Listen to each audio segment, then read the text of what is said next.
On va dans la seule catégorie de véhicules de luxe qu'on présente à l'émission, VUS Compact de luxe. Oui. Qui a quand même une bonne popularité au Québec. Dans le domaine des véhicules de luxe, c'est cette catégorie-là qui a le plus d'acheteurs, tout simplement. Ouais. Troisième position, un duo provient du même constructeur, BMW X3 et BMW X4. Hey boy! Deux véhicules qui ont pour seule différence la forme de la carrosserie, parce que pour le reste, c'est à peu près identique. Ouais. Bon comportement routier, bonne qualité de finition aussi, une fiabilité aussi chez BMW qui s'est améliorée au fil des années. On l'a bien noté souvent dans l'émission. C'est vrai. Et aussi, il ne faut pas négliger la disponibilité d'une version hybride rechargeable dans le cas de la version X3, donc la formule un peu plus VUS. Quand même qui est intéressant. Pas une grande autonomie, mais au moins on l'offre. C'est quand même à souligner dans cette catégorie-là. Ouais. Et on n'oublie pas les versions M de haute performance également qui sont proposées. Oui, c'est ça. Donc, l'échantillon est large, mais on y va avec une recommandation sur le modèle pour tous les échantillons au complet? Ben oui, on a remarqué une fiabilité qui a été en hausse pour toutes les déclinaisons, peu importe la motorisation, et un rendement global qui est très bon. On se rappelle que c'est un véhicule qui a quand même pas mal d'âge. C'est arrivé en 2018. Là. Ça, il est en fin de carrière. Il est en fin de carrière. J'aurais pas pensé qu'on allait quand même recommander une série BMW X3. D'autant plus, parce que le X1, très populaire chez nous, mais le X3, ça a pris du temps à mettre suivre au niveau de la fiabilité. Mais ils sont rendus là, c'est une bonne chose.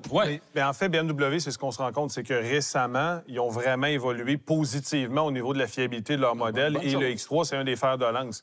Donc, c'est légitime qu'ils se ramassent dans le palmarès. Et aussi au niveau du plaisir de conduite. Je trouve que dans les dernières années, BMW avait perdu un petit peu leur ADN. Et là, dans les modèles plus récents et dans les mises à jour qu'ils font, on retrouve l'essence de BMW. Bonne chose. Et ces véhicules-là le traduisent, là, quand même.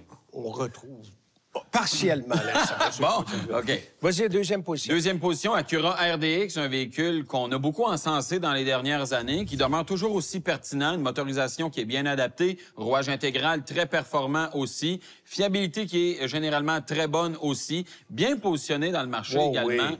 C'est un des bons produits japonais dans cette catégorie-là, parce que quand on regarde les autres japonais, Lexus ou Infiniti, on est plus en demi-ton, en demi-mesure, alors que chez Acura, on a vraiment un véhicule qui est concurrentiel avec les meilleurs dans cette catégorie-là. Qui a du caractère. Qui a du caractère, qui a du cran. Seul bémol, aménagement du système d'infodivertissement, sonorisation.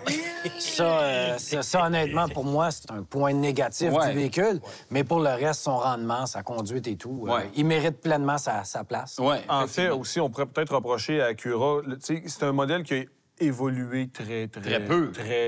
On dirait que Honda arrive avec un produit, une formule, et ils la tiennent pour l'ensemble de la génération. Ça ressemble à d'autres constructeurs Ça mériterait quand même une petite hybridation, d'électrification, quelque chose. Là, on est ou même une type S, ça pourrait être très intéressant. Et en plus, il y a la motorisation qui ferait pour être là. Exactement. Donc, première position! Le Audi Q5, un produit, encore une fois, extrêmement populaire ici au Québec, et à raison. Pas crevable. Compte tenu de sa compétitivité dans ce segment-là, excellente qualité de finition, bon comportement routier, la fiabilité générale aussi du produit a été démontrée au fil des années. Comme le X3, c'est un produit qui vieillit quand même. Là, on remonte à 2018, encore une fois, pour cette génération-là. En fin de carrière, il y a des variantes SQ5 aussi qui offrent plus de performance.